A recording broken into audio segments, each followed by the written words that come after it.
Hi guys! Today's video I will be doing a card and a gift box, and I'll be using up the rest of my little characters from the Frightfully Sweet stamp set by My Favorite Things. So for the first card, it's kind of like a little interactive card, and I'm just using some dies from my sets. I just kind of went through and looked for stuff that would look like a house. So the first thing we're going to do is it's going to be on an A2 size card base, and I'm going to cut a background paper. And this is from the Halloween Hoopla set, and that's the Queen and Company's last year's Halloween shaker die set. So I thought this would be kind of a cute little background because you're not going to see a whole lot of it. The house is going to be kind of taking up center stage on this card. So I'm just going to go ahead and adhere it already to my card base, standard A2 size, 5.5 by 4.25 top folding card. And I'm just going to place that down kind of in the middle.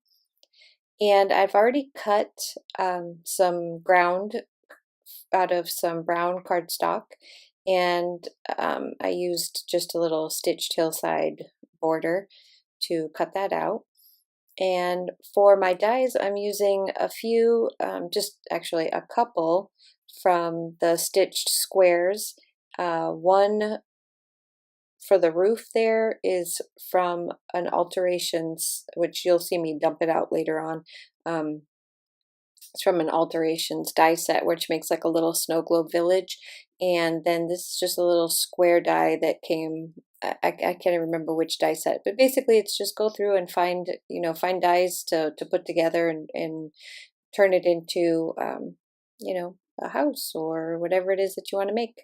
So I actually wish I hadn't messed with this door so much, but I ended up having to completely replace the door because I hated it. So you can disregard this whole thing because I'm going to end up cutting that off anyways and starting over with the door.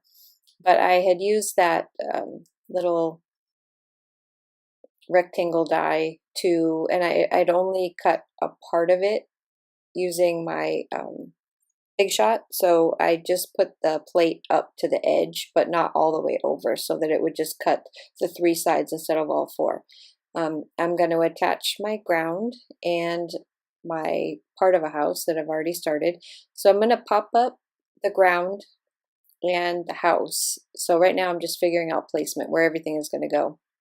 And I know I want that yellow behind the window, and my roof piece is just a little bit too big, so I'm going to cut it down a little bit so that it will fit on the card without me having to just cut the edges off after it's already on. So I just trimmed it down a little bit, and now we'll start assembling my house here. So I'm going to use some foam, actually this is foam tape, and it's pretty thin. So I can use the foam tape on the actual house, and then I can use the squares on the ground, and the ground will be a little bit higher than the house. So that way they'll still fit perfectly. So I'm just going to attach that, kind of going to figure out where exactly it is that I want to put it. Try to line it up. I ended up not lining this up very well anyways. It's all kind of crooked, but it's okay because it's a Halloween house. And I think the kids are going to love it, even if it is all wonky. So I'm just going to glue that yellow piece behind the window so that it's a little bit brighter back there, and then take off my adhesive backing so that I can stick it down. And then we're going to pop up the roof, same dimension as the ground. See how it's kind of crooked? I can't do anything straight. And we are going to add a little stoop in front of the door so it's not just kind of hanging over the ground. And then this next part I'm going to speed up quite a bit because, actually no, not yet. I think I'm going to attach him. So I want him to kind of be peeking out of the window, so I had to cut his poor little feet off, which I hate doing that, but I had to do it. And I'm just going to glue him down so he's kind of peeking out the window there. He's watching the trick-or-treaters coming up to the house to get candy. And then now I'm going to speed up because I'm going to put my pumpkin down. So I just needed to figure out where the candy was going to go behind it, because I'm going to be popping the pumpkin up. So that way the candy doesn't look like it's spilling out from the front, but it looks like it's inside it, kind of behind it. So I don't have enough patience to wait for the glue to be completely dry before I start touching it. But I'm going to pop up the pumpkin and I'm going to set it right in front of the candy, making sure that the door can open and close. And then I'm going to put a few pieces on the ground just to make it kind of look like, the candy's kind of spilling out for them to come and grab. And I believe next I'm going to put in, oh, I attached the doorknob, but again, this door is going to disappear, so you can just ignore this part. I used, so inside the Halloween hoopla kit, it comes with all the shaker pieces, and that one was one of the pumpkins, a little shaker piece from the pumpkin, but I end up using a different one. So now I need to trim down my bunny because I want him to be look like he's handing out candy from behind the door. So I'm just going to kind of carefully trim him down until he fits right behind the door. So when I close it, he'll be out of sight. I'm going to stick his little wing behind the door as well.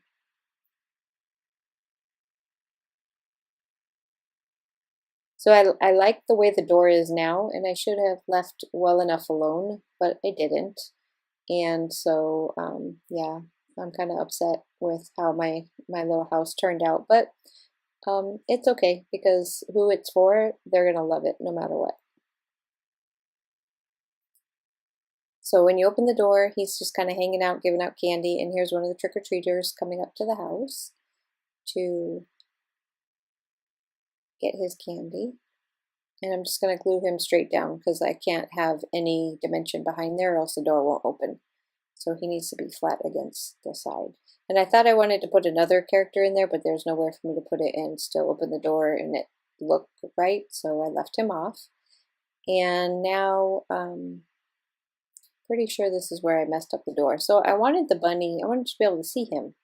So I couldn't see him unless the door was open, so I wanted to put a window in the door, and that didn't work out, so now I had to make a whole new door, cut off the old one. So this is the set where I got these pieces from to begin with, and this is, like I said, it's an alterations. Tim Holtz, looks like a snow globe, it's got little houses in it, it's got some great pieces in it, and that's where the roof piece came from as well. So this is some wood, like kind of patterned paper, and I just did the same thing, 3 sides only, cut out the door, and I made it a little bit longer so that I could, because I have to attach it now, I'm going to score it on the side so that I can attach the door to the house. So I'm just going to make a little mark and take it over to my little score table and just make a mark right there. And then I'm going to use my bone folder and make sure it's good in whatever you call that. And then I'm going to attach it. So yeah, this is where I totally messed it up. So I hate the door now, but it has a window in it, so you can see the bunny when it's shut, which it doesn't stay shut very easily now that I cut off the one that was attached to the house. And I'm just going to add, this time instead of the pumpkin, I'm adding a little spider web as my doorknob. So there's that, and now I'm going to work on the sentiment. I'm just going to trim it down and put it right on the roof, which kind of helps the roof since it's so crooked to not look as crooked once I add the sentiment. I kind of cut it down so that it fits right on top. And now you don't see how crooked my roof is anymore. And as one, I'm going to pop that up and stick it on. And then I felt like it needed just a little bit more. So I went into my stash and I found some little doodlebug spiders. And I'm going to attach one of the doodlebug spiders to the front of my house. I love these cute little spiders. I love doodlebug anyway, but these cute little spiders are just adorable.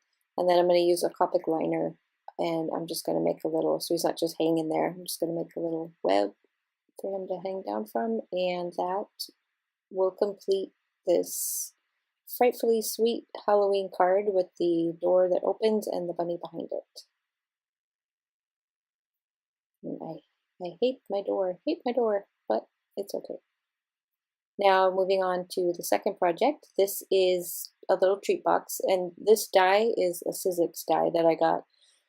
I think I got it was either Michael's or Joann's, and I'm still going to be using, this is the pumpkin piece from the Halloween Hoopla set from Queen & Company, and I'm just going to cut, you have to cut 2 of these, so there's the 2, and then they kind of go together, but you'll see how they go together in a minute. Now, from that same paper pack that I've been using for the other 2 cards, I'm going to cut this pattern out a bunch of times because I'm going to use different papers for different sections. So I'm going to use the orange for the middle because that's where my pumpkin's going to go. I'm going to use the back side of the orange paper, which you'll see, I think it's striped on the sides of the box. And then the top of the box is going to be, I'm going to cut that from, I almost cut off the flap, which was a mistake, but I didn't, I got caught it in time. The front of the box is the stripes, and the top of the box is the cute little witch's legs with her boots and her hats paper, which I'll cut. So I'm going to cut 2 of everything. Yeah, it's just the cutest paper. I love the top of this box. And then I'm just going to use my Nuvo, this is a kind of a fat marker, and it worked great for this paper because it covered a lot of space. You need a little bit of time so that you can line up your papers. You don't want to, I can't use tape because I need to make sure that it's going to line up, and I need a couple seconds to line it up properly. All of those marks there are score lines, and so you're going to need to be able to score, bend all these and reinforce them. So you want to make sure that your paper's score lines are lining up with your box's score lines so that everything will bend together. So I'm just going to continue to adhere all of my pieces to my box. And I won't make you sit through both sides. This is just, I just show you one side and then I'll skip along to the next part. So once this is all adhered, I think I have to reattach this kind of off a little bit right there. So it gives you a second for you to pick it up and put it where it belongs instead of tape where you would have to recut a whole nother piece. So there it is. Both pieces are done. Now I'm going to take the die, the pumpkin die, and I'm going to run it through my die cut machine. I do not want to cut out the stem on the top of the pumpkin, so again I'm going to do it the same way I did on the other card, where I'm only going to put the plates up to that point, not over that. And then I'll use my craft knife to finish the cut where the plate was not. So that way it doesn't cut out the stem of the pumpkin, but just the pumpkin by itself. And I have a pretty sharp knife, so it's pretty clean. And I'm going to do that again for the other side of the box. So once I've done 2 of those, I'm going to work on the back. So on the inside of the box, I don't want the candy to fall out through the pumpkin hole, and I want to adhere the top pieces of the pumpkin that we cut to something. So I'm going to put some acetate inside the windows. I'm just going to use some tape to hold it in because it's not shaker pieces or anything that are going to slide behind it. It's just going to hold the candy into the box, and it has a place for me to add my die cut. So we will just glue the die cut right onto the acetate, and the little pumpkin topper I cut out of green paper that also came in the kit. So once those are all on, the acetate is already attached, so now I'm going to place my box together. So I'm using some double-sided strong adhesive on the little tabs, and I'm just going to line it up and stick it together. And then I'm going to flip it over and line it up and put it together. Then I'm going to use double-sided adhesive on the bottom, and I'm just going to close it up. And because I'm off camera, I just cut this part out because you don't see it anyways. And then the top goes together fairly easily. You'll see how I keep it together after I fill it with candy. But this is just to show you that they go through the little slots on the top. And that's basically the box put together. Now we're going to decorate it. So we're going to put our little piece that we cut already, and we're just going to glue it right to the acetate on both sides. And I'm going to take my little critters I only have a couple left from all of the MFT stamps, the Frightfully Sweet guys. I only have a couple left and they are perfect for this box. So we'll just glue on a pumpkin stem. And then I'm going to pop up, I think on this side is the bunny and on the other side is the squirrel. I think they're the only ones I have left. And this is the one that I had colored with pencil when I started to color them and realized that it was going to take way too long for me to color all those images with colored pencil, so I swapped over to Copics and finished them up with my Copic markers. And I'm just going to pop up my bunny. And then I'm going to add some candy to the other side from this. Still have a ton of those little tiny candy pieces that I cut and colored, or colored and cut. So we're going to attach some candy corn and some of the little candies to the side. We'll do 2 straight to it, and 1 will pop up. On the other side, I don't show you, but I put the little squirrel on the other side. We did the same thing with the candy. Just attached them to the other side of the box. And these boxes are so adorable, and they're so easy. They go together so fast. So I'm gonna, I don't think I show you. No, there, it's just finished. There's a little squirrel with more candy. And now I've put some candy in the box, so it's full of candy right now. I took a sentiment from the Halloween Hoopla, which is the trick-or-treat sentiment that came in that kit, and I put it on a little tag. And this is just a tag die. I believe it's another Sizzix tag die. Took some Halloween colored orange and black twine, and I attached it to, I just kind of closed it, and then on the sides, if you just take those little, I guess you call them the little ends that stick through, and you just bend them out, then the box won't open. Besides the fact that I tied it shut, but those won't pop off anymore. And there it is, it's all finished. Here's my little candy box. A friend of mine, we're going to be making a whole bunch of these and some little goodie bags from the new Simon Says stamp. I got that kit. We're going to be making a bunch of that. I will do a couple videos on the ones that we do from those kits just to show you what we're doing, but these are all going to be given away. Where my friend and I work, we're going to give them away to some of the kids and some of the patients that are stuck there for the holidays. So thank you guys so much for stopping by. I really do appreciate it. I hope you enjoyed this video. If you have any comments, please leave them. I love hearing from you, and I will see you again real soon. Next video won't be coming until after I get my kids. So I'll see you again soon. Have a wonderful week. Bye-bye.